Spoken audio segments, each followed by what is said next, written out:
The Dave Hooker Show. A presentation of Off the Hook Sports.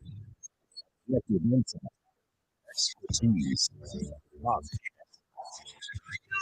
Available on YouTube, Apple, Spotify, and the Off the Hook Sports app. Download now for free. Also available on offthehooksports.com. I compute and obey. Now to Dave Hooker. It's a good thing it's Friday, because for some reason having some technical difficulties. I have no idea where that's coming from. Caleb, good morning on a Friday. How are you, sir? I'm good. How are you doing, Dave? I'm good. Getting a slight echo. I don't know if you can hear that. Can you hear that? Yeah, I see. I hear. I'm not hearing an echo. I'm hearing your voice come in and out. Oh, I was hearing an echo. Like, can we just start this thing over? Pretend that didn't happen. It's Friday. Here we go. The Dave Hooker Show. A presentation of Off the Hook Sports. Objective insight, expertise, top guests.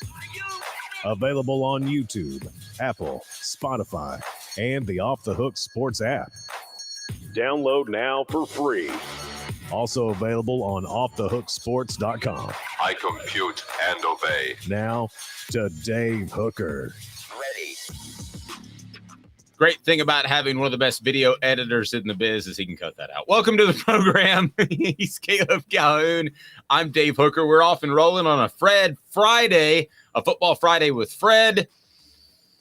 And we look forward to Fred joining us each and every week. And we've got plenty to talk about, including Dabo going rogue against his career at Clemson. Also, the NCAA investigation is over at Tennessee, and ESPN has cited one particular player as having a breakout fall. So a lot to get to on a big Friday show, as we always have a big Friday. Go ahead and hit that subscribe button if you haven't.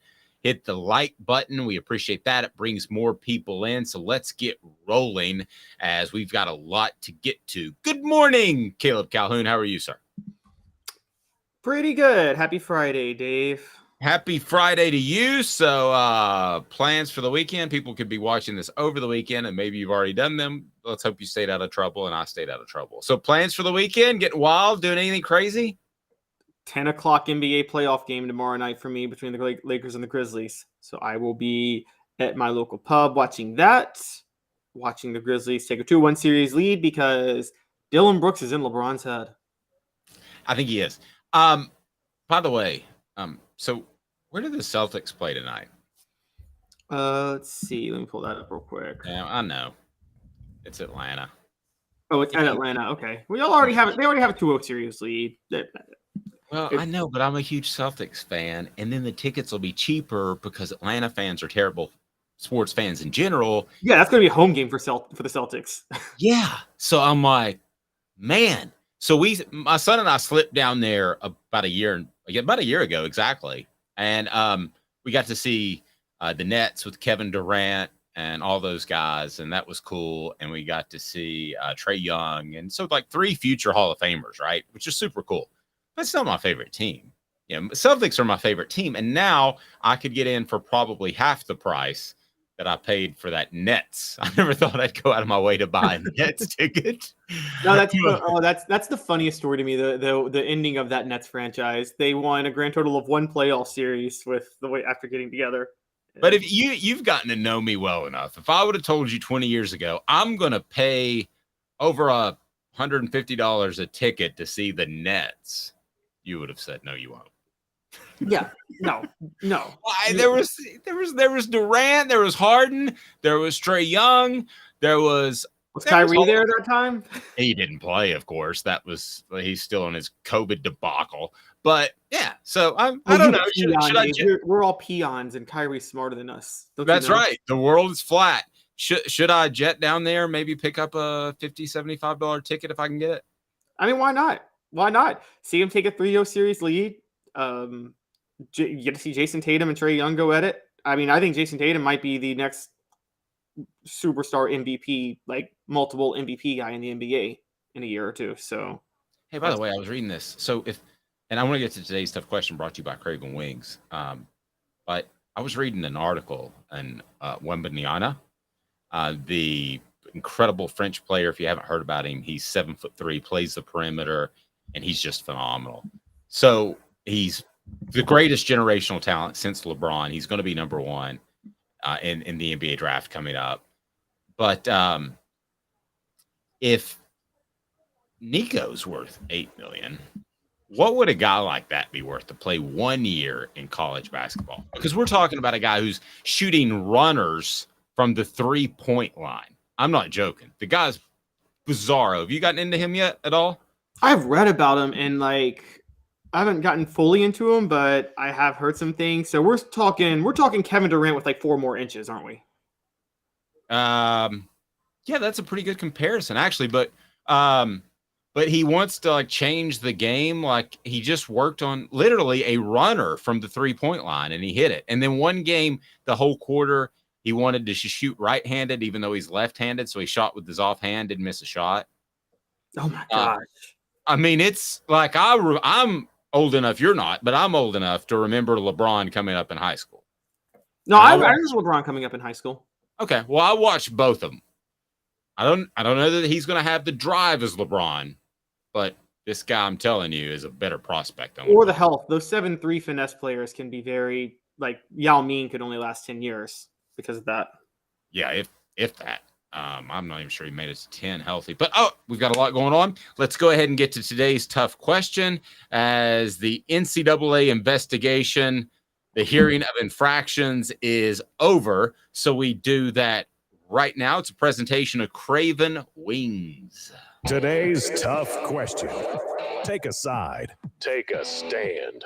The Dave Hooker Show, a presentation of offthehooksports.com. Okay, God bless the many reporters who went to Cincinnati and sat there with video cameras and recording equipment and watched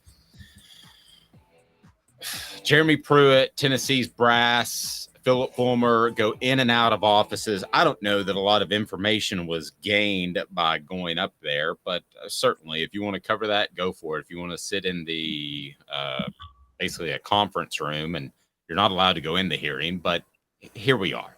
So the hearing is over. Everybody has been interviewed. Pruitt's wife was there. You didn't have a Derek Ansley that was there, and Niedermeyer wasn't there because I think their part in the case has already been resolved.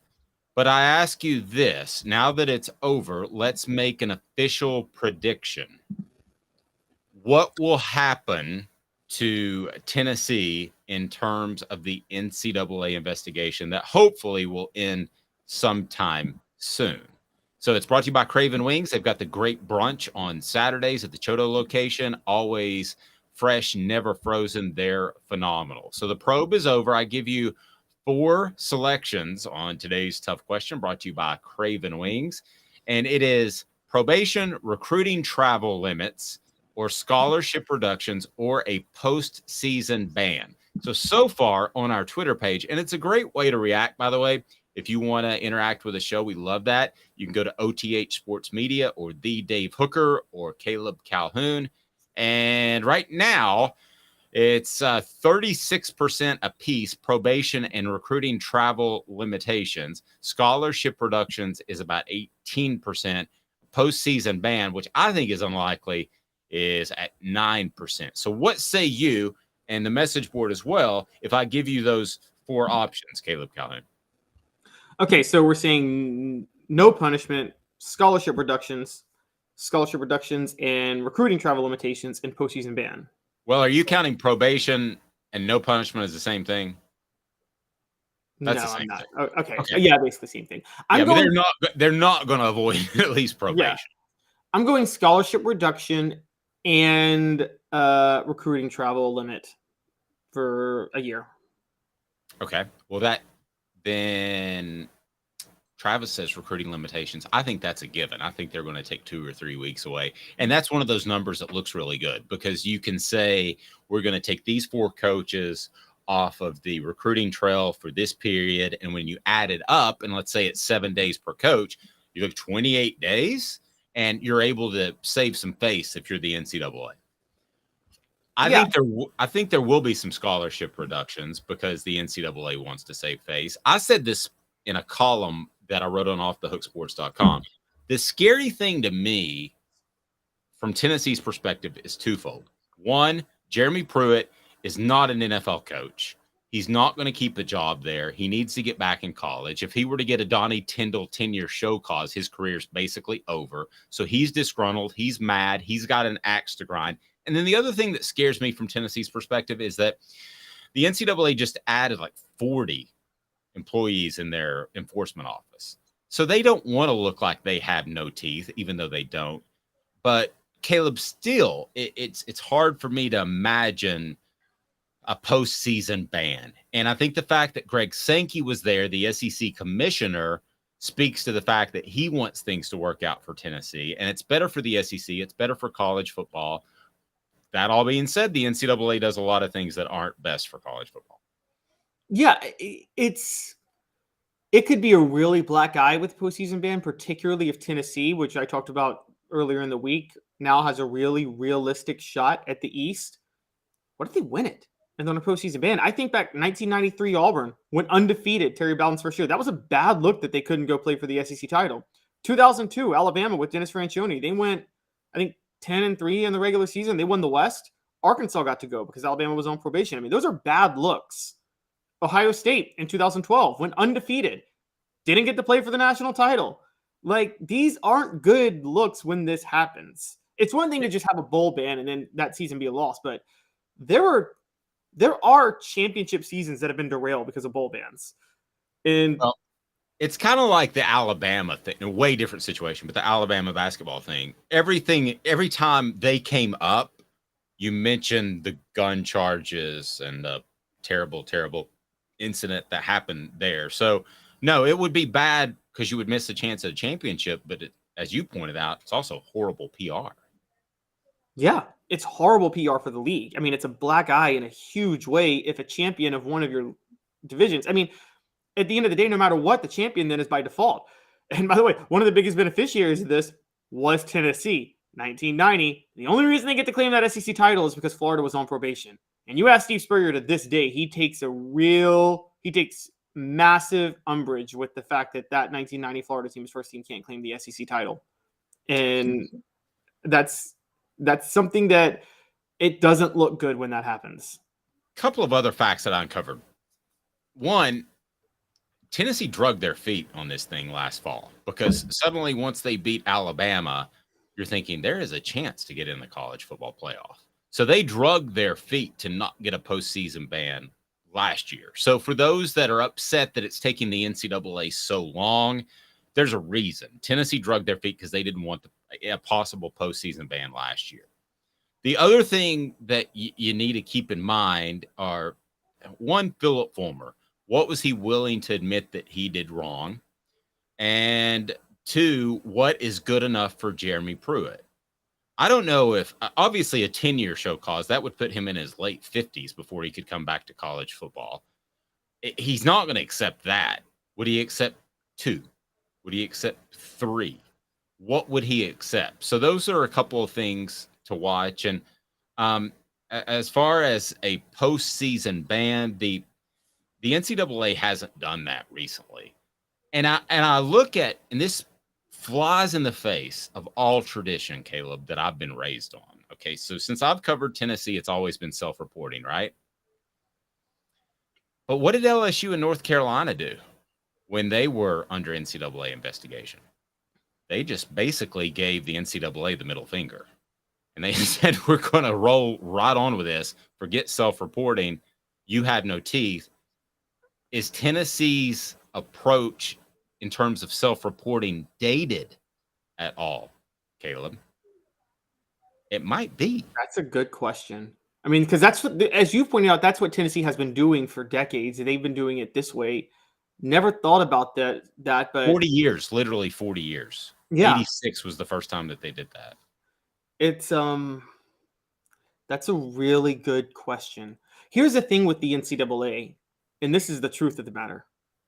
It's only as powerful as teams allow it to be. It's only as powerful as teams allow it to be. And, because NCAA does a bowl ban. Okay, what happens then if the Sugar Bowl says, we're not doing this? If Tennessee wins, or the College Football Playoff Committee is like, we're not doing this. Who cares if you put in a postseason ban? We're still going to let them play. What are you going to do, NCAA? And, that's... Caleb, I think you're scared. I mean, I think the only reason to be really fearful about this is if the NCAA wants to make some sort of an example out of Tennessee now that they have more teeth, which I don't think is going to happen. I'm not trying to scare everybody here, but it is a realistic conversation because they've looked like fools for so long. So they did that with SMU with the death penalty. Now, Tennessee's not going to get the death penalty, but could they get something more harsh than maybe they deserve? I think that's a real possibility, but I still don't think that the NCAA nor the SEC wants to see Tennessee suffer anytime soon. Yeah, I don't think so either. I think with a program like Tennessee on the rise, everybody benefits when Tennessee is rolling, and we saw that last year. And I don't think the NCAA wants to lose that. It's funny, during the 90s, we always talked about it was kind of a big thing on how national media hates Tennessee. National media hates Tennessee. If you've been covering Tennessee the last 10 years, national media has been desperate for Tennessee to return. I mean, beyond desperate, because it's funny watching Gary Danielson on CBS. He like half roots for Tennessee to get back because in his mind, it's like it was better for our network if Tennessee was getting these 3:30 games. And You're absolutely right. You're absolutely right. All right. So the message board, Travis says recruiting limitations. Joe says recruiting restrictions and hefty fines, probably small scholarship reductions. Joe also says if they do a postseason ban, no one will let the NCAA within 1,000 miles of their camps. That could be the case. It also could be the case where they're a little scared of the NCAA. Smoky Mountain Red says, I feel like it will be nothing that will really hurt the program. I agree with that part. Winning and this offense will bring recruits to us if they limit the on-road recruiting. To that point, with the transfer portal, if you do have scholarship reductions, you can usually fill that in pretty quickly. Smoky Mountain Red talking about what we visited about, should Phillip Fulmer fall on the sword, and I wrote about it. Smoky Mountain Red saying the major thing Fulmer did wrong, he took the AD job and acted like he was qualified to be an AD. He sold that to me, sold that to everybody, because he was part of basically like a hedge fund, I believe. And he said that I understand the business side of it and I understand the athletic side. It was like trying to get a job and you fill out your resume and you've got all the qualifications. So yes, he tried to sell himself. I mean, there's no questioning that he wanted the AD job very early in the process. Oh yeah, and the thing we saw with Fulmer was the thing we all expected with Fulmer as the athletic director, which is Phillip Fulmer was going to run the athletic director on the athletic director position from, to be fair, the business side and the athletic side. What he wasn't going to do was going to run it from the creative side. Phillip Fulmer is just not that creative, So, and Tennessee needed a creative athletic director more than anything else. Okay, here's what D points out. This is at the very least I think that Phillip Fulmer should do. If Fulmer agreed he made a bad hire and returned his buyout, I think you guys were right and everything goes away. Yep. And then they find a way to take care of him. D mentioned Spire. I don't care if it's a statue or whatever it is. It's one of those deals where you take one for the team and you say, I may have heard of some stuff. And it's not going to affect his legacy. His legacy is as a coach and a longtime ball. He made kick him out of the College Football Hall of Fame? No, he made a mistake in desperation because he was trying to build his program back. That is what you could sell the NCAA. I don't think Phillip Fulmer is going to do that, but that's what you could sell the NCAA. And it's over. It's over by the end of next week if he were to do that. But he's not going to do that. No, he's not going to do that. Phillip Fulmer his legacy with Tennessee is more important than Tennessee. And that's what he cares about the most. I think there's a lot of truth to that. All right. So go ahead and give me your thoughts on the message board. What Tennessee will receive from the NCAA now that is over. And we certainly appreciate all of the people that are already on board, continually blown away by the number of views and clicks we get on the YouTube channel. We hope you're enjoying offthehooksports.com because it certainly seems like you are, because the clicks would reflect that. And certainly Phillip Fulmer in the NCAA has been a big topic, but so is this upcoming season. And I'm going to come across as the Joe hater. All right, here it comes. Aaron Murray, former Georgia quarterback, now an analyst with, I know, the Zone in Atlanta. I don't know if he does anything bigger than that because he doesn't talk a lot. But he says that Joe Milton is the most talented quarterback in America. I don't know that he's looked at every single quarterback. It's a stupid statement. There could be a second-string quarterback like Joe Milton was last year that we don't know about. It's a stupid statement. But he might be the most talented starting quarterback, and I think he probably is. But here's my question for you, Caleb. Is in some ways his talent setting Joe Milton up to fail? Because people are going to look back at it and say, he's super talented. Why didn't you get it done? I think that's got to be a factor at some point, and could be a factor if things don't go right, especially in Gainesville. The Tennessee fans could turn on him a little bit, which you don't want. Yeah, there's going to be revisionist history, which is Anthony Richardson, because we keep talking to Anthony Richardson, Joe Milton. So let's just talk about how this is going to play out real quick, because Anthony Richardson is the highly touted draft prospect right now because of his raw talent, similar to what we talked about Joe Milton could be this year. And I can tell you, if I may interrupt for a second, I can tell you from somebody within the program, Joe Milton saw in January the love that Anthony Richardson was getting. And he's like, I can outrun that guy. And I'm as big, as strong, and fast, and have the same arm. And that's a motivating factor. Sorry to interrupt. Go ahead. No, I'm glad you said that, because what's going to happen this year is, so Anthony Richardson's going to be a top 5 pick. There's going to be all this hype behind Joe Milton. Joe Milton is going to put up better numbers than Anthony Richardson did last year.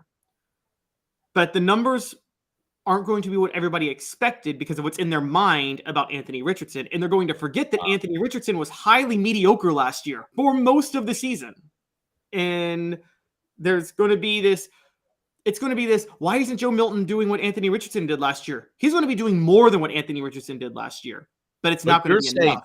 But you're saying the question is, why didn't he do as much as Hendon Hooker did in 2022? Exactly. Now, that's a scary good point that I hadn't thought of. Because Hooker threw for like a gajillion yards, 50 touchdowns and 3 interceptions. It was a once-in-a-generation type of year. Joe Milton's not going to do that. No, he's not. He's not. He may not throw the interceptions, but he's not going to get the touchdowns and the yards. That's just not happening. And the efficiency, the yards per attempt, the completion percentage, that's not going to be there. I can tell you right now that's not going to be there. Well, and they don't need it. I think they'll be a better running football team because they will have more explosiveness out of the backfield. Again, I'm going to tell you, Dylan Sampson is the star this year. Barring injury, I'm going to go ahead and tell you you heard it here first. Dylan Sampson is your star. So I think they'll have more explosiveness out of the backfield. So you lose Darnell Wright, but they can lean on the run a little bit more. And I think the defense will be better. So I don't think he's going to be asked to throw nearly as many passes as Hendon Hooker was last year. No, I don't either. And there were issues last year with, you're right, Tennessee didn't have an explosive running back. They had 2 running backs who could do the job, but they didn't have one that could be explosive. You're right. This year, that helps a lot more. And so the offense will change a little bit. He will still do enough to satisfy Tennessee fans. But yeah, with all the hype behind it, there's going to be, like you said, it's going to be, why is he not Hendon Hooker? And it's not going to be the same as, okay, because people keep bringing this up. 1998, no one complained that T. Martin wasn't Peyton Manning. Nobody really complained about that because they knew what they had elsewhere. Nobody expected T. Martin. As a matter of fact, I remember, this was like when I first started watching Tennessee and I learned about the option. I remember that Tennessee tried to run some option with T. They changed up their offense dramatically with T. Martin in 98. Oh, yeah. They tried to run the option a few times. And so no one expected him to be Peyton Manning, but people are going to expect Joe Milton to be Hendon Hooker, and that's just completely unfair to him. Totally agree. And I don't think that now the flip side that Travis points out, and this is a really good point. Good morning to you, Bob, and please hit that thumbs up button so we can bring more people into the program. But Travis brought up a good point. Schedule is easier. So the numbers will be more comparable probably because of schedule. The schedule is easy, I challenge that it's easier. I think Tennessee, even though the teams they played last year, half the schedule is who you play, the other half is when you play them. So yes, LSU won the West last year. The day Tennessee played LSU, the all of the factors going into that made LSU the caliber of Virginia, not LSU. I mean, that's it matters when you play a team as much as how good they are. Well, and you also had a lot of things broke Tennessee's way. You had Bryce Young, who couldn't participate in practice for the Alabama game. He was very limited, but he still played incredibly well. Don't get me wrong. Pittsburgh's quarterback got hurt. Yep. There was a lot of Will Levis was beat all the heck.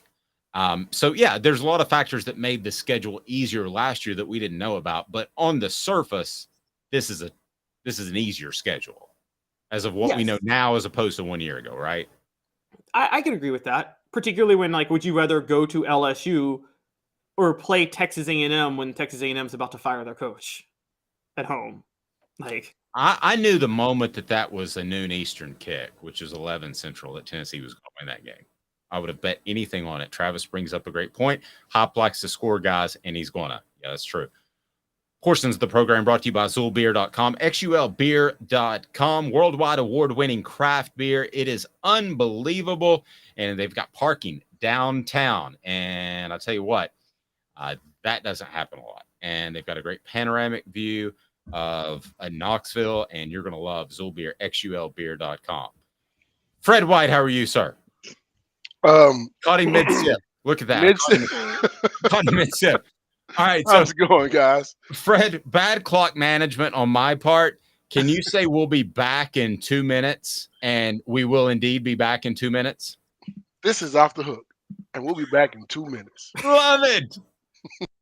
Family has been creating jewelry since 1986, each piece unique with a story all its own. I'm Rick Terry with Rick Terry Jewelry Designs. I'm a jeweler, and I want to be your jeweler. We're grateful that you chose us to be Knoxville's best jeweler. My family and staff look forward to serving you.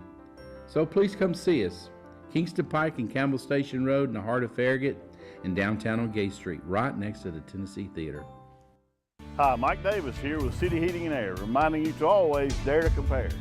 Our team provides quality local heating and air service, installation, and maintenance across East Tennessee. We use only the best equipment like American Standard heating and air conditioning for your residential, new construction, or commercial needs. Honesty, dependability, and customer satisfaction have been the cornerstones of our business since 1961. City Heat and Air. Dare to compare.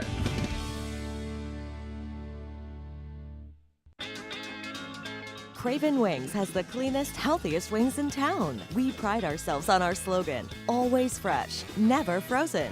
Come try us and discover the difference yourself. New location now open at the Markets at Choto. With all that sun, sand, and salt water, the beach is a very relaxing place. Unless you wear contacts. Ow!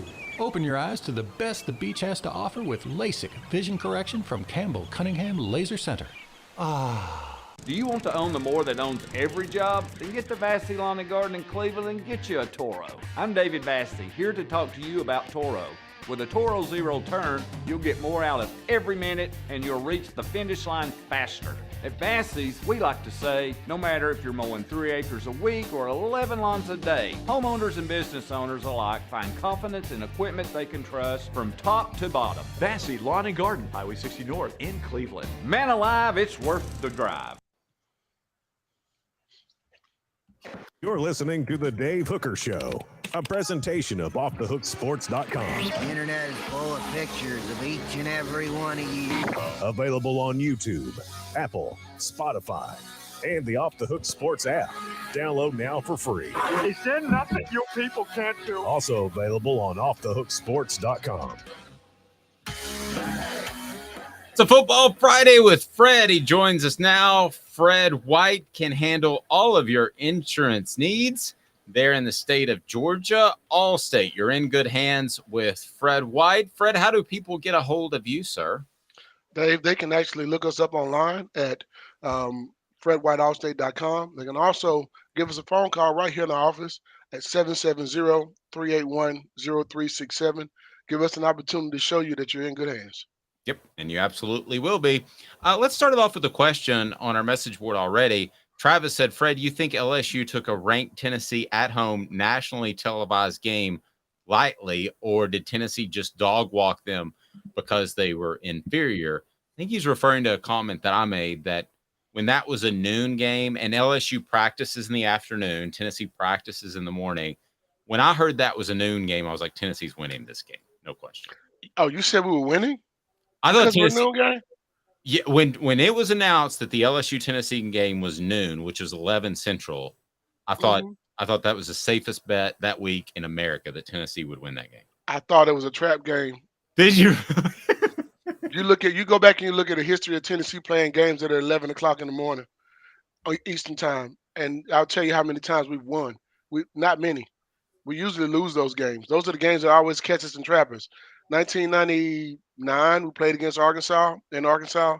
Noon game, Central Time, 11 o'clock in the morning our time, we got beat. And that is the game. I hated playing early games. Even if you practice in the morning, it's just something about playing a football game at 11 in the morning. That's different. No, I agree, but you always practice in the afternoons. True.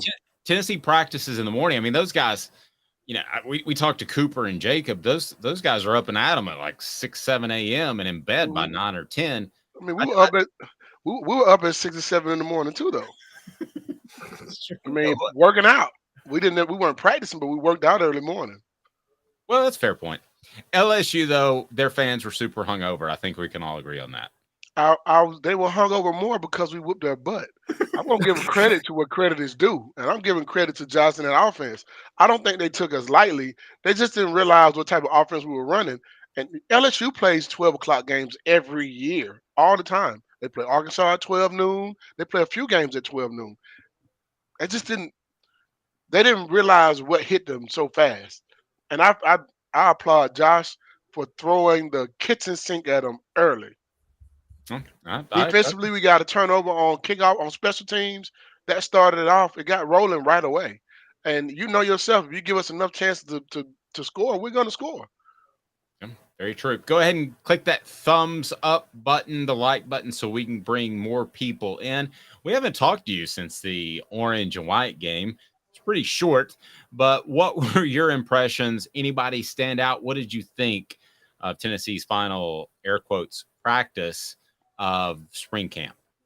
I don't take as much from the spring game as I do going to watch a regular practice. Because spring game, some of the guys may not play. They may not play a lot. You got guys mixed in and mingled in that may not never even be on the football field together, period. But what you get a chance to see in going to watch a regular practice and they scrimmage is ones against ones, twos against twos, those type of things. And ones against twos, it's a different beast going to watch practice than it is just going to watch the spring game. But I did have my eye on two guys in particular. Two freshmen. I can't think of the kid's name right now. My mind just went blank. From Virginia, the freshman from Virginia, 6'2" kid. I wanted to see what he was going to do. I watched him in practice, and he was amazing. Selden, I want to say his name is. Oh, Cam Selden, yeah. Tell me. And then I also watched the kid from Knoxville, man, Bishop. Yeah. I just wanted to see what those two guys can do. No offense to the running backs we already have. I think we have some really good guys. I like Small. I also like Wright. I think Wright is a really good football player, got speed. But there's something about a 6'2" running back in your backfield when everyone else is 5'11", That's true. Also run. It makes a difference with the offense that we have. I think he can keep the chains going, and if we can have that one guy who can make those big plays, it changes the entire football game for us on offense. If you have a question for Fred, post it on the message board or on our Twitter account, and we'll get it right to him. Think about Deshaun Bishop. He's from Carnes, which is right next to Powell. And I'm going to go ahead and tell you that Bishop, as of November, was going against a bunch of dudes who ran like a 5'8" 40 that were 148 pounds. That transition in 3-4 months to go to spring camp in the SEC, just to even keep your head above water, is saying something. Dave, let me say this to you. There's talent in Knoxville. There's a lot of it.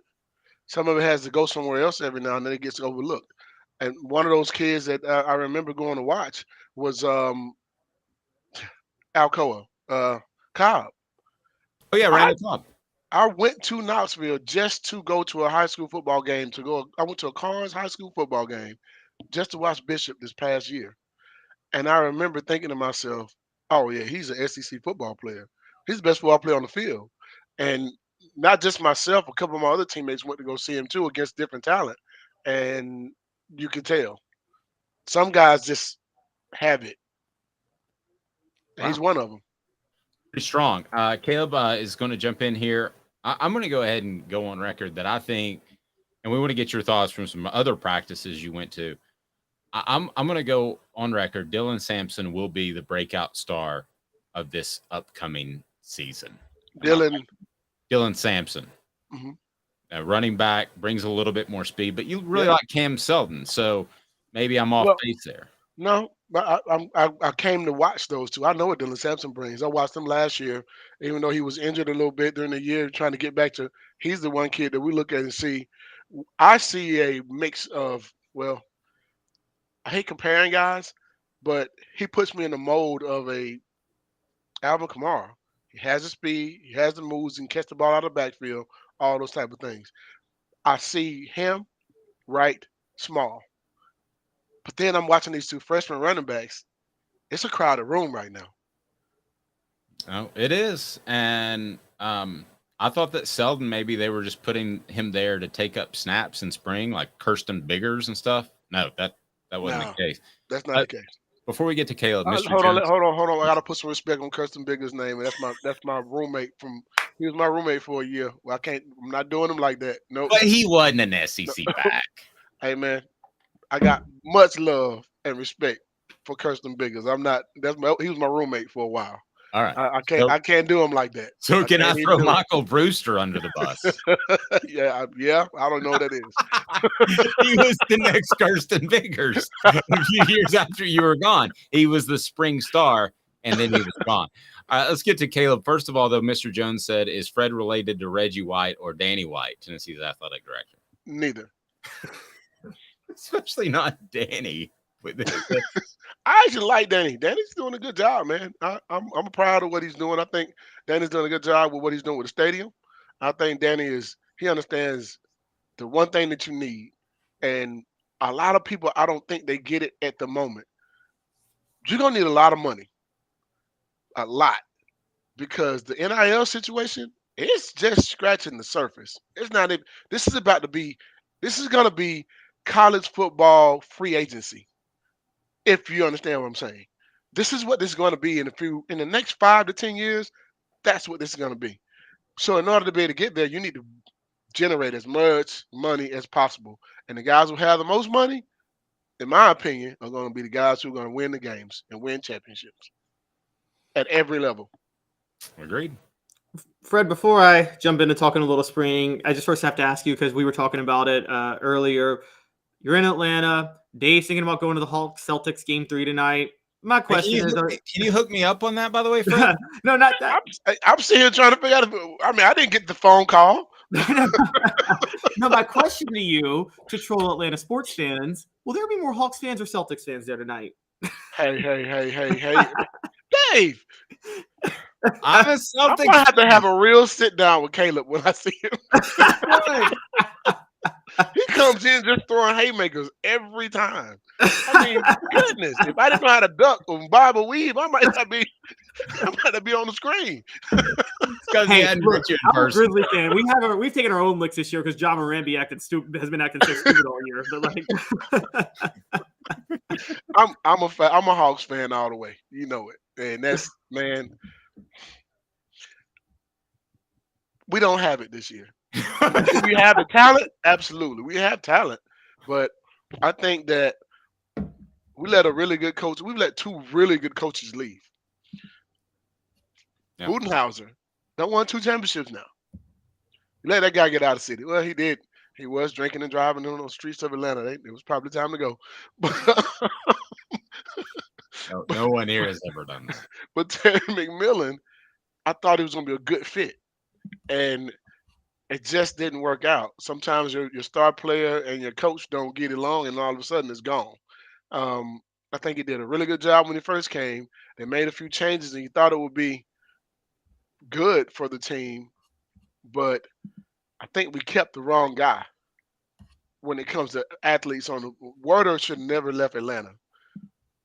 Fair enough. I'm gonna start breaking down Jason Tatum's game here in a second. No, I'm not. Oh. All right, Caleb, bring us back to the Vols.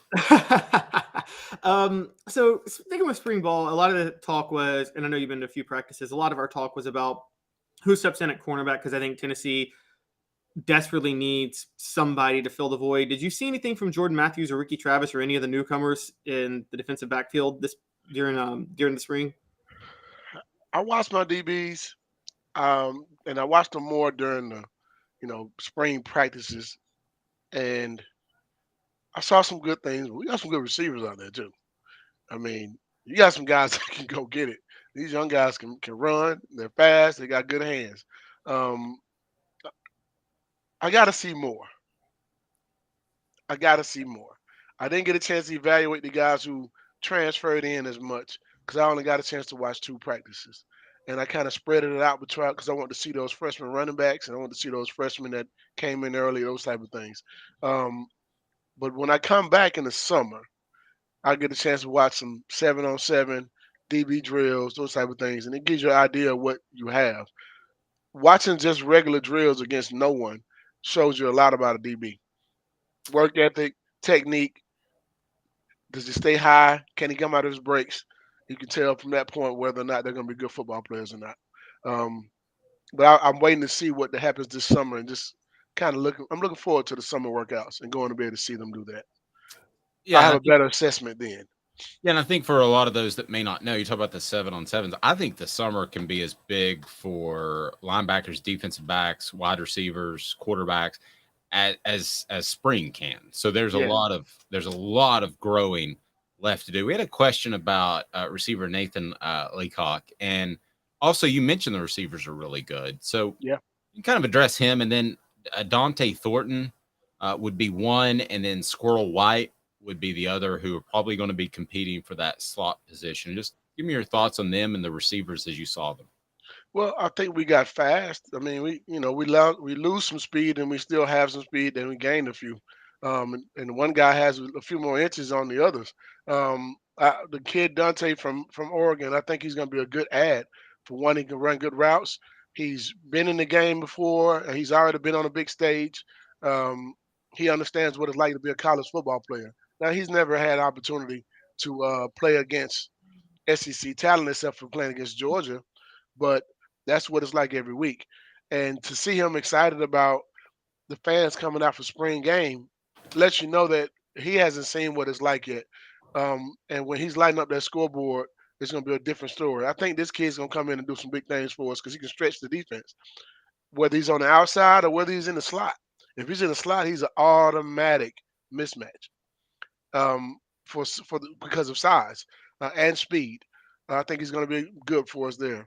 Keaton, I like the fact that he's a kid that can catch the ball. He runs the right routes, runs really good routes, catches the ball with his hands. He puts me in the mind of the kid that plays for, maybe not as fast as him, but the kid that plays for the Eagles right now from Alabama, Smith. He always comes back to the ball. That's something that a lot of receivers don't understand. But if you're a guy who's just has to rely more on your route running, you have to do every little thing right. And I see him do those things for us coming back to the ball. That's going to be something that helps for us possessions and those type of things. We haven't even talked about Brew McCoy. No. And he's not even healthy right now. That's another receiver that's going to give us something else. I think this is his breakout year, if you ask me. Leacock, I think he's going to work his way in, but I don't with the portal and the things that are going on and the receivers you already have on your team, I don't put a lot of stock in freshmen.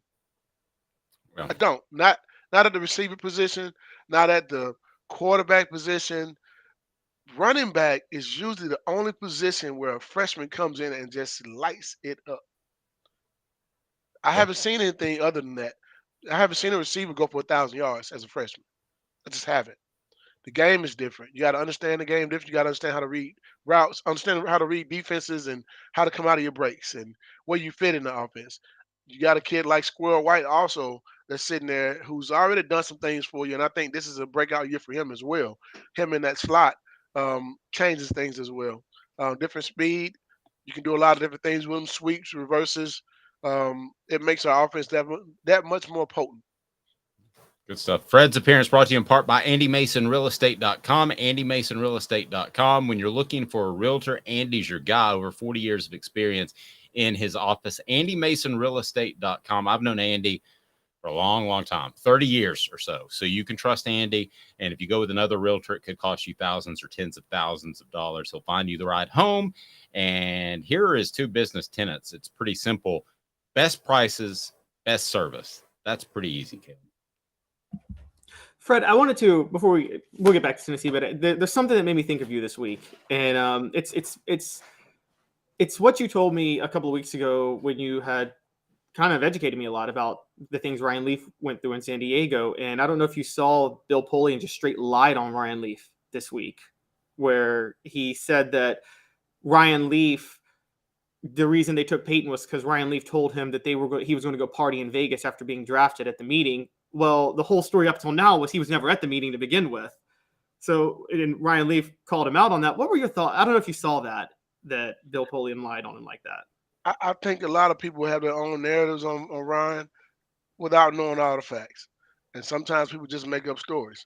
And in this case, I'm glad he called him out. Good for Ryan, because you don't get hooked on pain pills in the NFL without someone giving them to you. True. Did he go find him and buy him himself? I don't think so. He got him from the staff. Yeah, and the thing about the Polian thing that is bizarre to me, I mean, he had a great career, but about 3 or 4 years ago, he said there was no question that they were taking Peyton Manning over Ryan Leaf, which isn't true because they had a Ryan Leaf jersey printed up. There was still question the week leading up to the draft. And the other thing that he said that I'm curious with your eye, he said that at the time they thought Peyton's arm was every bit as strong as Ryan Leaf. No. That's exactly what I thought. He said that about 3 years ago. I love Peyton to death, and Peyton's arm is not as strong as Ryan Leaf's. No. Not on Peyton's best day was his arm stronger than Ryan Leaf's. Not even close. I think Not Peyton even would close. admit that. Peyton knew where to put the ball, knew when to throw it. He knew how to throw the ball early and those type of things. Ryan Leaf could throw a ball through a wall. Seriously, he had a cannon. Yeah, no, I watched it in practice. I watched it go over my head a few times too. So trust me, I've seen them both. I've watched Peyton's go over my head, and I've watched Ryan's go over my head. And I'm telling you right now, Ryan Leaf had a strong arm. No, Polian has had such a great career. I don't know why he goes revisionist history, and I think it kind of hurts his credibility a little bit. Anything else that stood out to you as far as you were at spring camp a lot? Not necessarily the spring game, as you mentioned, you don't see nearly as much, but anything else that stood out? Any other players? I can't wait to see this kid play this year. I just need him to get through the summer and get some football season. Kid's number is 27, and you know who I'm talking about. Well, you James, what is his last name? Oh, Pierce? Man, let me tell you something. Yeah, that's why I hear the same thing. He's got to get through the summer. He's got to get through the summer. Just get through the summer, kid. get through the summer, kid. Get through the summer and get to football season where you're just taking care of business. Listen, man, that kid can go. He is. You know how you talk about kids and talent, and you'll tell a kid that, man, you're a ticket. You have all the tools to get it done on the football field. You have the golden ticket. Just get him to football season. Somebody bubble wrap that kid and walk around. Hey, if you see him on campus, guys, make sure you just walk with him, corral him. Make sure if you see him anywhere in the city, make sure he's going in the right direction. Okay. Yeah, We need this kid on the football field. This guy can play. I think he's already been assigned a guardian, a mentor, from what I'm told. And Tennessee hasn't had. He needs to get through the summer. I just want to put it like that. And he's one of those kids that don't come around every. That type of talent, that type of ability, if channeled in the right way, he's one of those kids that you're gonna see on Sunday, and he's gonna play for a long time. But he hasn't played much at Tennessee yet, and that's a lot to say about someone. But what I've seen so far, yeah, he has it. That kid has it. I will share this story of a conversation I had with Lane Kiffin. And I said, Ed Orgeron seems like a guy that goes 110% all the time. Do you ever worry about him getting burned out? And Lane's response was, no, he's better when he's busy. Yeah. He needs to keep his hands busy. He does not need to get bored. We learned now the minute Ed Orgeron has something to do, he might get in some trouble. Yeah. You need to make sure he has a lot on his plate. A lot. He might show up to Marlon Wallace's grandmother's house with a couple of pops in him. Who knows? But anyway, might be asked to leave, and then that recruitment's over. Yeah. Maybe. I'm just throwing it out there as maybe. He might come back with the golden goose. He might come back with an egg on his face. He might scare the goose, the gander, and everybody in the goose's family away. That's what happened. Portions of the program brought to you by City Heating and Air Conditioning, cityheatandair.com. And I'll tell you what, they've got over 50 years of experience in Knoxville. Integrity matters. So if you need work on your unit, they're not just going to suggest a brand new whole unit necessarily. You may need that, but you may just need a part or two. Fred, as a prospect, go back in time. You were a prospect, what, about 10 years ago? So yeah, that's right. That's right. Is this like way over a prospect's head? Are they thinking about things like NCAA investigations? Do they look at, if you were to hear a bowl ban or a postseason ban, I should say, of a year, or you were to hear scholarship reductions or anything like that, would that affect your decision? You talking about now or back then? Well, a little bit of both, if you can kind of mush them together. Well, back then, absolutely, because you want the whole point of going to college and playing college sports, man, in Division I, you want to be on TV with opportunity to play, in a bowl game. Being on TV means your family get to see you, because some guys are not going. I didn't go to Georgia. I went to Tennessee. That's a 4-hour drive. Sometimes they may not be able to make that drive. They get a chance to watch me on TV. But if I'm in college and I can't even be on TV, why am I going there? Well, a prime example, Dave. I committed to Miami in 1994. October the 28th, on my sister's birthday, I committed to Miami.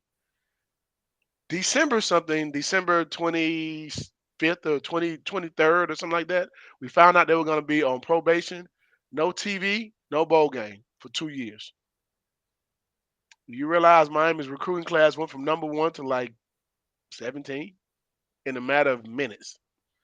Myself, Javon Curse, Dante Culpepper, Peter Ward, Ryan Bouchamp, we all went to different schools after that.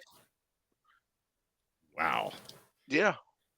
So it would be best. Fred White and John Curse playing on the same defense. Man, I was going to Miami. I sure was. But so the answer to the other part of that question is this.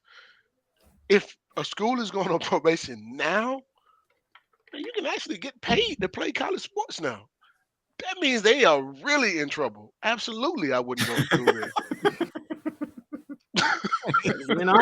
They're not in a little bit of trouble. The firm talking to with my kids, they're in like rounding time. Absolutely. That's not, if you get in trouble for something now, you did something major, because you can actually pay them now. Yeah. Fred, again, how do we get in? We want people to click that thumbs up button, the like button, so we bring more people in, but subscribe, because Fred joins us each and every Friday. So Fred, again, man, All-State, you're in good hands with Fred White. Absolutely. And, my staff is a really good staff as well. It's kind of short right now, but we're adding to it. Melissa is a really good person. When you call and she's answering the phone, I guarantee you she's going to be very pleasant. And you might want to talk to her more than you want to talk to me. I'm just saying. But no, we make sure we take care of our business with our clients. We try to make sure they're in good hands at all times. Just give us a call whenever you decide you want to have a conversation about insurance or want to buy some insurance. We love that too. No doubt. But just give us a call, 770-381-0367, or you can look us up online. You can actually get a quote from our online page. You can ask questions from there. You can actually text me. It comes directly to my cell phone from our online page as well. So just give us a call. If you got questions you need answered, if you're looking just to get a good quote, just give us a holler. Fred, throwing high heat as always. You're in good hands with Fred White and Allstate. All you got to do is Google him, Fred White, Allstate, and you can run him down, and he'll take care of your insurance needs in Georgia. We've teased a little bit the Celebrate 98 series, but that's coming, and it's exciting, and we're going to talk to all the key Vols. And can you believe it's been 25 years, Fred? It feels like yesterday. It does. It still feels like it was yesterday. Some of the same stories, some of the same memories. Man, 25 years is a long time. I'm happy to be still here 25 years later, to still be able to enjoy the same things we enjoyed back then. Yeah, there were a couple of times I'm not sure Fred and I were going to make it this far, but we did. Ooh, Dave. Did not know. That trip to scout Eric Berry was something else. I think Austin Price is lucky he came back at all. All right, great job, Fred. We appreciate it. Fred White, Allstate, and we'll visit with him each and every Friday. Buddy, have a great, blessed weekend. Hey, man, you guys too. Go Vols. Thanks, Fred. I appreciate that. They could use Go Vols on the baseball diamond as well. So coming up, one of Tennessee's chief recruiters has lost his great appeal. We're going to get to that right after this. Stay tuned. This is a production of Off the Hook Sports, and also Phillip Fulmer falling on the sword. I want to dive into that a little bit more. Portions of the program brought to you by Campbell, Cunningham, Taylor, and Hahn. Look at me. I can see. No contacts, no glasses. It's awesome. Campbell, Cunningham, Taylor, and Hahn. Local vision done correctly there in the Knoxville area. They can do the annual visits. They can also do cataract surgery. They can do LASIK surgery like me. They've got it all. 2 minutes. And then that head coach, it's losing his appeal, and it's one of Tennessee's chief recruiters. So it's good news for the Vols. Stay tuned. 2 minutes off the Hook Sports. And Craving Wings South North Shore location, where we've heard people say that you can get the best wings in East Tennessee. Pero ¿quién es este? El número 87, Jacob Warren. I'll just do 6 of my sauce 87, please. Imposible, señorita. Dale 6 más. Look at these wings. Perfectas, deliciosas, fantásticas. Man, I don't know what you're saying, but it sounds awesome. How do you say fresh, never frozen in Spanish? Frescas, nunca congeladas. Make your way to Craving Wings and get you 6 más. But what was funny about Cadis, we were a full continuum of care at that time. We had detox, we had inpatient, we had outpatient. So we were doing a lot of the things that we do now. But now we just do them so much better. It's really a simple program, but we're complicated people. I am what I am, and now I got to do something about it. You can take your life back. Call Cadis today. Got cataracts? We can fix that. Never miss another moment. With a little help from Doctors Campbell, Cunningham, Taylor, and Hahn at cctis.com. Do you want to own the more that owns every job? Then get to Vassey Lawn and Garden in Cleveland and get you a Toro. I'm David Vassey, here to talk to you about Toro. With a Toro Zero Turn, you'll get more out of every minute and you'll reach the finish line faster. At Vassey's, we like to say, no matter if you're mowing 3 acres a week or 11 lawns a day, homeowners and business owners alike find confidence in equipment they can trust from top to bottom. Vassey Lawn and Garden, Highway 60 North in Cleveland. Man alive, it's worth the drive. Our family has been creating jewelry since 1986. each piece unique with a story all its own. I'm Rick Terry with Rick Terry Jewelry Designs. I'm a jeweler, and I want to be your jeweler. We're grateful that you chose us to be Knoxville's best jeweler. My family and staff look forward to serving you. So please come see us. Kingston Pike and Campbell Station Road in the heart of Farragut, and downtown on Gay Street, right next to the Tennessee Theater. Who's this guy? Hello, wizard. The Dave Hooker Show, Who? a presentation of Off the Hook Sports, What? YouTube, Apple, Spotify, and the free Off the Hook Sports app. Back to Dave Hooker. Who has smashed the like button? I hope it's you. Have you subscribed? We're at a bit of a milestone coming up. A couple of thousand subscribers in less than a year. We're excited. So if you haven't subscribed, please do that. But also, click that thumbs up button. The like button helps us bring more people into the conversation. So I teased just a moment ago the fact that one of Tennessee's chief recruiters is getting in his own way.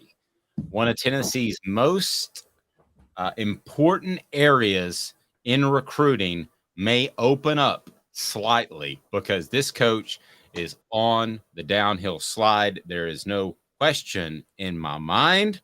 Why would I say that? What the H? What the? What was he thinking? Release the hounds. The Dave Hooker Show, Keep cool. a presentation of OffTheHookSports.com. All right, so here we go. Dabo Swinney is no longer a player's coach. I believe that firmly. I don't think he was for NIL. I think he played up the part of Pastor Dabo, kind of like Hugh Freeze, although I think he was way more authentic than Hugh Freeze. But now Dabo is going to have to cut some walk-on players that received a scholarship because he's over the scholarship limit. You also had Brent Venables, who left. I think was an incredible defensive coordinator, but not a good head coach. So let's go ahead and jump on that right now. Dabo Swinney, your thoughts on what he has said publicly, what has been reported, the fact that he might have to pull some scholarships from former walk-on players who earned those scholarships. How big of a deal is this in recruiting for Clemson, for Tennessee, Caleb? This is huge. So to quote what he said was, so Clemson has 88 scholarship players due to an influx of seniors that are coming back for their final year. They didn't expect this many. Dabo came out and said, we didn't anticipate 7 seniors coming back. We do a good job in managing our roster, but that put us over. They all know, we tell them up front, we can't guarantee you this next year, but hopefully we will be able to keep you. It is what it is. That is the life of a walk-on. No, it's not. If you're a walk-on and you get a scholarship, that's not your life. You're a scholarship player at that point. And this is... I've never heard of a walk-on having a scholarship pulled once he got it. I haven't either. Ever. 25 years of covering college football, I haven't heard of that. And I know these are walk-ons, and that's different from players on the recruiting trail, but this stuff travels. This stuff travels, which comes across as a coach who doesn't keep his word. He's already, as you talked about with the NIL money, has come out so heavily against it. This is a problem. You said it. Dabo is not the player's coach he was 7-8 years ago. I mean, I remember 2018, Kelly Bryant, I think, started the first game, and then Trevor Lawrence came in. Dabo went to Kelly Bryant and said, look, I'm starting Trevor Lawrence. He's the better quarterback. I will help you to get to transfer to wherever you want to go in the school that's best for you, which Nick Saban would never do. And that really helped Dabo's credibility. He would do things like that all the time, and players respected him. The media respected him. He might even wade, not like Mike Leach level, but he would wade into the political waters a little bit, but he would do it in a very respectful way where even if his players would by and large disagree with him, they still respected him because he would actually have a conversation and not cast aspersions on anybody. This is bad what he's doing right here. And he's already hanging by a thread, as you talked about, with the coordinators losing, or with the coordinators gone, Tennessee emerging. There's not room for Clemson and Tennessee to both be powerhouses. I've said that for a while.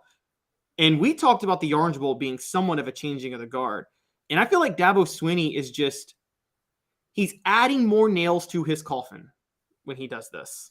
Yeah, I think it's outside of his choice. Okay, I think when you build a program up, and Brent Venables, like at Tennessee, had David Cutcliffe, they go on to become head coaches. I think you erode a lot of that. I think that his lack of willingness to accept NIL was just dumb. I understand you may have a philosophical issue with it, and perhaps I do. Perhaps Caleb does. I don't, but if I did, obviously with Cooper Mays and Jacob Warren who work with us, I wouldn't tell you about it. So he could have kept that quiet. The bottom line is, Clemson fan, and we talk objectively about all programs, Clemson's on the way down. It simply is. There's no arguing that. They won 2 championships. They had a special defensive coordinator who's not going to be a good head coach, but really shored that end of it up. And that's what Tennessee had with John Chavis. Maybe not as special as Venables, Caleb, but similar in that when they had talent, they would put pressure on you and they would get things done.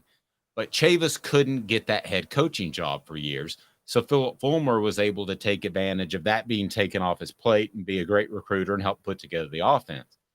So Clemson fan, I'm sorry, you're not going to win another championship. When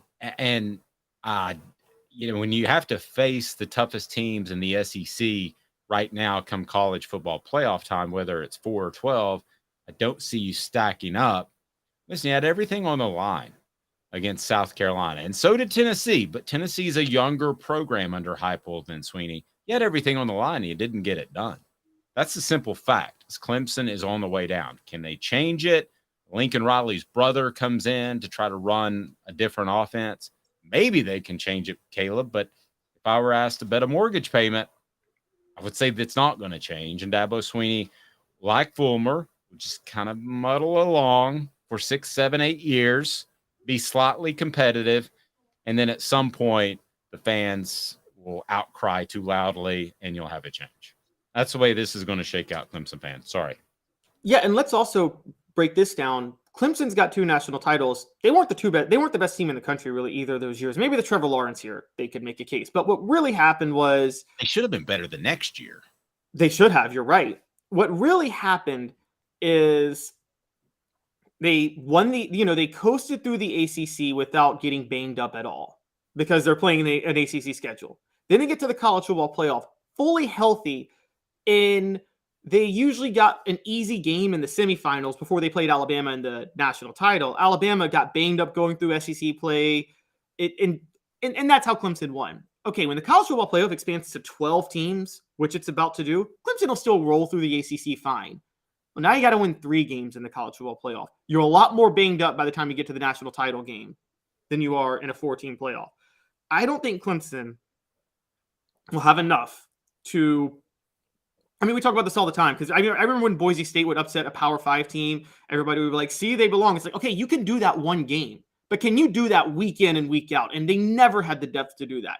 Clemson does not have the depth to win a national title in a 12-team playoff. They just don't.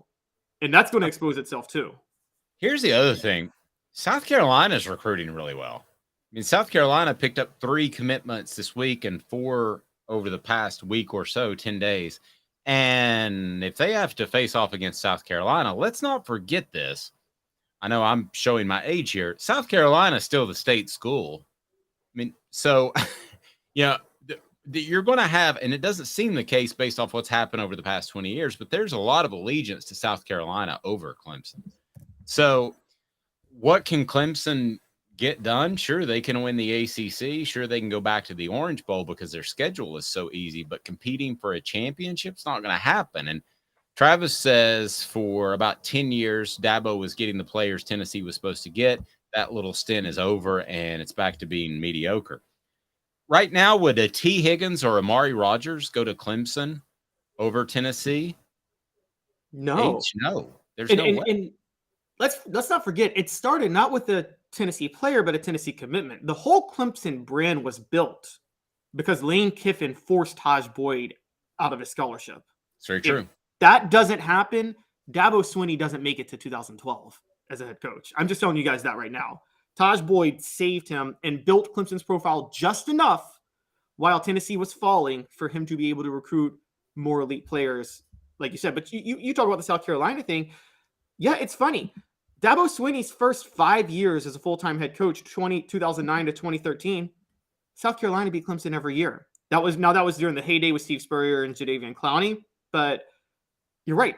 South Carolina, there's no reason to think they can't compete other than, I'm sorry, Gamecock fans, I don't want to live in Columbia. You come at me. I don't really care. It's not a fun place to be. Kudos to Dabo Swinney for getting the most out of that program and the most out of his coaching ability. Yes. I don't say that that sounds like a backhanded compliment, and maybe it is. But if you would have told me that he's going to win 2 championships after taking over for Bowden and he was kind of a default hire, I would have said you're insane. He did that. Did he get lucky? Yeah, a little bit. You could argue Tennessee got fortunate in 1998. It's done. It's over. And Clemson fans don't want to hear that, but it's a fact. I can tell you what will help them get through it. Go to crafttreats.com. Crafttreats.com will offer you the chill pills that'll help with your Clemson football anxiety. They're actually meant for your pet, but go for it. They have the CBD infused chill pills, and they're awesome. Helps with anxiety, arthritis. Also will help with your pet's digestive issues. It's just awesome. And if you don't go with the chill pills, you can always go with many of their other products, great holistic pet treats that are going to absolutely make your pet feel better, and they will be happy to eat them. Use the promo code off the hook at crafttreats.com, and you will get 20% off. How incredibly awesome is that? I think pretty awesome. All right. So I want to get to another topic that, excuse me, I just wrote about on offthehooksports.com. So I'm going to change gears a little bit. So Clemson, you're off the hook. I didn't mean for it to sound like that, but anyway, you're off the hook. Nick Saban said recently that he thought playing LSU, Auburn, and Tennessee was a bit much. Josh Heupel retorted when asked about the Tennessee-Alabama rivalry. He said that's something that's very important to our fans, and we want to keep that. At this point, as of April 2023, who cares more about their program, Nick Saban or Josh Heupel? Wow. While you're thinking, let me lay out some of the parameters. Alabama's done a lot for Nick Saban. Nick Saban's done a lot for Alabama. Josh Heupel, I think, is a long-term coach. But do we ever really know? No. Florida didn't think Steve Spurrier was going to step away in 2001. So with those parameters, what would you argue? Who cares more? Not about what they do in 2023, 2024, 2025, but the long-term health of the program. Smoky Mountain Red already saying Saban is very comfortable and nearing retirement. So, Caleb, what say you? Because Saban has been an orchestrated guy. I think he was orchestrated in what he said about the permanent opponents. I don't think Josh Heupel is necessarily orchestrated. I think he wants to play Alabama. I think it's a recruiting sales pitch, and he knows that Nick Saban's close to retirement. Who cares more about the long-term health of their program? I think I would have to say at this point, based on the evidence, it's right now Nick Saban. And I say that in this way. Nick Saban's a little more focused on recruiting than Josh Heupel is. Josh Heupel is more of a schematics coach, which is fine. That's fine. But when a schematic coach leaves, you don't leave the cupboard as stocked as you do if you're a recruiting coach like Saban. The other point is, it's really hard to argue against Nick Saban's. This guy's got 6 national titles at Alabama, and he's still coaching like he's hungry for his first. I mean, I want to know and I respect it. What is in somebody that makes them so successful? And Saban talks about this all the time. The human nature is to survive, not thrive, which is whenever we reach a goal of something, it's natural for us to rest on that goal in our laurels. And he's got this thing in his head where he's never satisfied. And I mean, he's like, the only thing better than 6 national championships is 7. The only thing better than 7 is 8. And I wonder what is in a person or a coach that makes them that way. And I can't, and maybe it is about him personally, but Alabama's certainly benefiting from it. Like, the phrase, we're going to win so much, you're going to get sick of winning. It's like Saban doesn't get sick of winning. Well, I think it's Josh Heupel cares more about the long-term success of the program. I think Nick Saban, as he proved by coaching at LSU and then one of LSU's fiercest rivals, Alabama, that he is what most coaches are, and that's a mercenary, right? I could be proven wrong tomorrow. Josh Heupel could bolt like Lane Kiffin, but he's fooled me. And I wouldn't have said the same about Butch Jones. I think Butch Jones, had he been successful at Tennessee, would have looked for another job. I think that Jeremy Pruitt, it's hard to say. I think Derek Dooley would have, with those guys, there was just no upside. So I don't think that they would have looked for another job, but I think Butch Jones would have. I think all those guys would have. I don't think there was any tie to Tennessee. For instance, if Georgia came open, Derek Dooley's would have gone to Georgia had he had success at Tennessee because his dad coached there. You could say the same thing for Clemson, where he was a wide receiver. So you could say that Virginia, excuse me.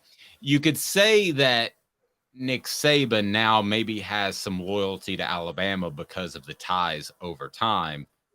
Listen, these guys, they show up and it's a job for the most part.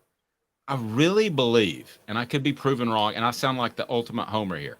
I believe Josh Heupel is the exception to the rule. I think he loves Tennessee. I think he wants to be at Tennessee. Travis asking about Oklahoma. I don't think he goes there unless there's a massive administrative change, and we've discussed that before because he was run off from there. But that's the point. Heupel, it would take an administrative change. There's nothing that would get Saban to leave Alabama at this point. But he almost left for Texas just about 10 years ago. I think he flirted with it. I think he flirted with it for a contract. I don't think he was ever serious. I think he was flirting with it is enough for me to hold that against you.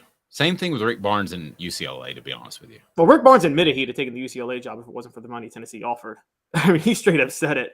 I don't think Saban had any intention of going to Texas. I think that was a Mike Gundy move. You know how Mike Gundy always flirts with Tennessee when an opening comes, and he does it to negotiate a contract raise at Oklahoma State. It's like there's a bat phone from Tennessee's athletic director office to Mike Gundy's office. There is. Oh, it's Mike. Hey, Mike, how's it going? And then he might do it. He'll be a man, and it'll be, I'm a man, I'm 60. And what I'll say with LSU, though, we know this. You know this. I know this largely from you, but other sources I've read too. Saban did not like Louisiana. He hated Louisiana. He hated being there. So if he were still at Louisiana, I would say Heupel's more loyal to Tennessee. I think he genuinely likes Alabama. And so that's where I would say kind of the difference is. See, I don't think Nick Saban cares what happens to Alabama the year after he retires. I think Josh Heupel cares what happens to Tennessee in the next 5 to 10 years because he plans on being the coach at Tennessee. What if a Saban protege takes over Alabama? You don't think he's happy when his proteges are successful because that's another feather in his legacy? Caleb, his proteges are like Jeremy Pruitt. Also, Kirby Smart. Well, Kirby. But Jimbo Fisher has a national title.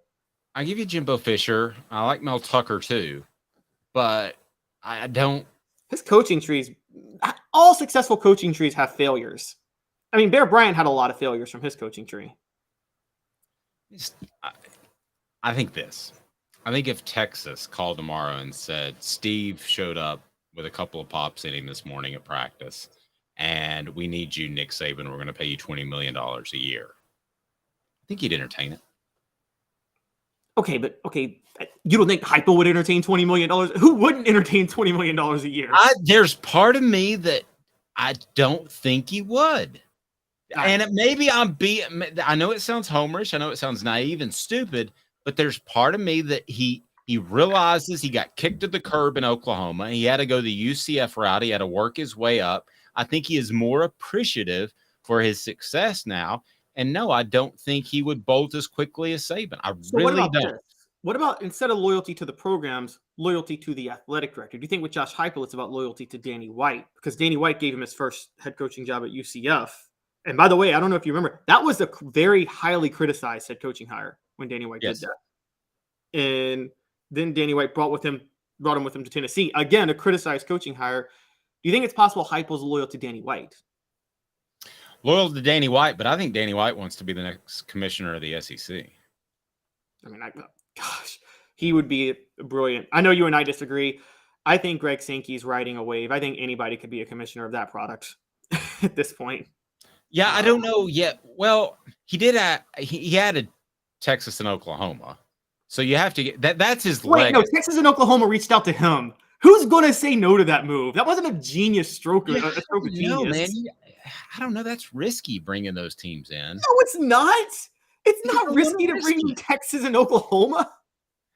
Well, that is going to be his legacy, is expansion. Okay, so Slive's legacy was cleaning up the conference. Kramer's legacy was the BCS. So that's a pretty good legacy to bring in Texas and Oklahoma, whether or not they called or not. Yeah, okay, but I say this about Roger Goodell all the time. Because people are like, look at how much the NFL's exploded in popularity under Roger Goodell. No, Roger Goodell just oversaw that. But you and I could have overseen the NFL exploding in popularity. It's like being an oil executive. When you can sell oil, you're going to get rich because that's an easy part, unless you're Jimmy Haslam, who manages to bankrupt it. But unless you're Jimmy Haslam, if you have oil, you make money. And so it's the same with like being the commissioner of the SEC or the commissioner of the NFL. I told you, it's a massive indictment against Greg Sankey that the Big Ten got a TV contract worth more than twice as much as the SEC, when the SEC brand is so much better than the Big Ten's. Vassy Lawn and Garden, man alive, it's worth the drive in Cleveland. Whether you're in Knoxville, Nashville, or Chattanooga, they have the industrial and commercial mowers to fortify your fleet or build a brand new one. They've got commercial mowers as well. Toro, count on it. Vassy Lawn and Garden, man alive, it's worth the drive. Austin says Hype fell in love with the University of Tennessee. It started with the Ole Miss game. You could tell it in his voice in the post game. That was when I knew we had him. Austin, I am the guy that will tell you that every coach is a mercenary and would leave in a heartbeat, but I agree with you. Could I be naive? Could he leave tomorrow? Yes. Could I be foolish? Are some people going to say that I'm a homer? Yes. But I don't get a check from the University of Tennessee. I'm telling you what I honestly think. And I think he honestly wants to be at Tennessee until his mid-50s or beyond. And he's 47-ish. Let me contradict Austin just a little bit. And you're right. Heupel backing the fans after that whole throwing stuff on the field incident resonated well with Tennessee fans. But I can tell you this. Had Lane Kiffin been coaching at Tennessee and he's the ultimate mercenary, he also would have backed the fans even more vociferously. Lane Kiffin would have told them to bring more golf balls in the next week. That's true. But are you questioning whether or not Heupel, though, is genuine? I think Heupel is genuine. I'm just saying I even think Heupel to a degree. Look, I think if Oklahoma cleaned house with its staff and cut ties with Bob Stoops, Heupel would consider going back to Oklahoma. I think Heupel takes it personally, what happened with Oklahoma. And I think, and we all know, look, he was set up to fail. He had an offense forced on him that he didn't want to run, and he still managed to average 40 points a game, and he still got fired at the end. It was embarrassing what Bob Stoops did. And I think that relationship is irreparable because of that. I think it's irreparable. But you're saying that he would at least take the phone call. If Stoops was gone and Oklahoma needed a coach, and they're going to, with Brent Venables being a complete goofball as a head coach, you're telling me that he would take the phone call? I think if Stoops is there, he might take the phone call and he'd say, hey, you want me? Cut ties with Stoops. Get rid of everything that ever had to do with Bob Stoops, and then I'll come. Ouch. Yes. I hope he's not that vindictive, because being vindictive like that can cause you to make bad life decisions. Being vindictive like that is why Josh Heupel ran up the score of Missouri last year. That's different than moving your whole family out west and going to another school. I mean, that's a little different. I mean, look at Michael Jordan. He took everything personally. Now it worked against him because I don't know how you feel. I think Michael Jordan retired early out of loyalty to Phil and vindictiveness to Jerry Krause, and I think he actually regrets that to the end of his. He's going to regret that to the end of his life, retiring early. 98. Mr. Jones says Heupel exudes genuine. You can tell he cares about what he is doing. And Hype would never stoop. I see what you did there, Mr. Jones. Hype would never stoop that low. You guys are so like, oh my God, my coach is of great character and nobody else is. Well, you know, I'm not like that. And I know you're not. Because every time that Caleb goes into the British accent, that means that we're going to be condescending to our listeners and watchers. He loves you. I have the most amazing coach. The character of the coach is so important, and the integrity. Well, then I will tell you that things that Josh Heupel has done that I don't necessarily agree with, like running off players nowadays. I think he's done that with some of the quarterbacks. But no, I think if God stepped down right now and said, I can guarantee you that you'll have a successful career, but you have to sign a lifetime contract with the University of Tennessee, I think he would do it. Possibly. I think he's happy where he is. I think it was a destination job from day one, and it always bugged the ever-living heck out of me that people said it wasn't a destination job, that it was a stepping stone job. Sorry, that's South Carolina. That's Mississippi State. That ain't Tennessee. Wait. I gotta respond to Travis because he said he's coming at me because he says they all can't be Brian Kelly. Okay. Nice. Character-wise, Brian Kelly's a bigger snake. Brian Kelly is a snake. Okay, like character-wise, I have nothing positive to say. Dude put on a fake Louisiana accent his first day in LSU. Well, and he danced with that prospect, and he It was embarrassing. That, and he may have been a part of killing a young man. But other than that, Wait, what? I didn't even know that story. Oh yeah, he was filming practice and high winds. Oh yeah, that's right. The Notre Dame. Yes, that's right. I'm not here to defend Brian Kelly. His family hasn't forgotten that. I'm not here to defend Brian Kelly's character. I'm just saying Brian Kelly is a good X's and O's coach, and an X's and O's coach at LSU is a dangerous combination because LSU they have not been run by the best and the brightest of the last 30 years. Rebecca's saying, I don't believe he wouldn't even think about going back to Oklahoma. You can totally tell his passion in interviews. He's the real deal. I agree. And listen, I know that these guys are mostly mercenaries, but I believe what Rebecca's saying. I believe Josh Heupel, and we'll leave it with this. Rebecca also said, Caleb, you're killing me. This has been a production of Off the Hook Sports. Have a fantastic day, weekend, whenever you're watching, and we're with you each and every weekday at 10 a.m. Eastern Time. Subscribe to the channel. Hit the thumbs up button. We appreciate that. Helps us out a lot. And more on the Celebrate 98 series that we're very excited about. So we've got a lot going on. offthehooksports.com. We've got apps so you can listen to all that. You can follow what Caleb cuts up via the apps on Apple. And what's the other thing called? The Android. The Android. Doesn't it seem like somebody could have come up with something better than Android? I mean, look, they ran BlackBerry out of business, so... Fair. There's a BlackBerry movie coming out, by the way. He's Caleb Calhoun. I'm Dave Hooker. Have a fantastic whenever you're watching. And this